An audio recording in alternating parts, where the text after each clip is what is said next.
አቤል ራስ ወዳድ ነው። በተለይ በኮሜንት ራሱ ብታዩ አቤል ራስ ወዳድ እንደሆነና ያለ ጥቅም ምንም እንደማያደርግ ነው ኮሜንት ላይ እየተጻፈ ያለው።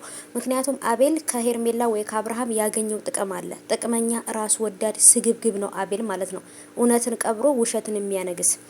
ሰላም ውድ የተከበራችሁ የቻናሌ ተከታታዮች እንዴት ናችሁ? ከኔ ጋር ሁሉ ሰላም ነው። ሰላማችሁ ይብዛልኝ ባላችሁበት ውድ ቤተሰቦቼ። ዛሬም ደግሞ እንግዲህ ሩታ ምን አጠፋች ብዬ መጥቻለሁ ማለት ነው ውዶቼ። እና ይሄ ሁሉ ሰው እየተነሳ በቃ አብርሃምና ሄርሜላ ትክክል እንደሆኑ ሩታ ልጅ ይዛ ብቻዋን መቅረቷ ትክክል እንደሆነ ነው ሁሉም እያሉ ያሉት ማለት ነው። ምን አይነት ደደብነት ነው? በነገራችን ላይ አቤል ይህን ያህል ራስ ወዳድነት እንዳለበት ራሱ ዛሬ ነው ያወቅኩት ማለት ነው።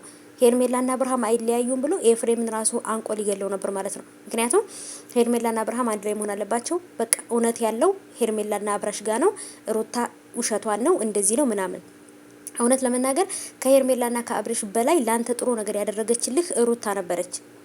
አንተ በልቶ ካጅ ማለት ነው አቤል፣ እውነት በልቶ ካጅ ነክ።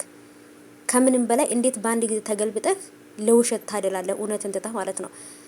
ኦኬ አንድ ሰው መውደድ አንድ ሰው መጥላት ኖርማል ነገር ነው። ግን ደግሞ ሰዎችን እያገኘክ እንደዚህ ነው በቃ ሄርሜላ ንጹህ ፍቅር ሰጥተዋለች ለአብርሃም ምናምን። ኧረ እባክህ ከልጁ እናት በላይ አንተ ለአብርሃም ልታውቁለት ትፈልጋለህ?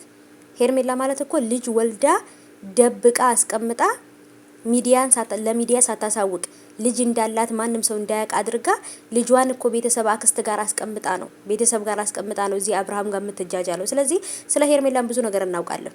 እኛ እንደማናውቅ አይምሰላችሁ ማለት ነው። እና ስለዚህ ሄርሜላ ንጹህ ሰው እንደሆነች ምናምን አፍቃሪ እንደሆነች አይደለም።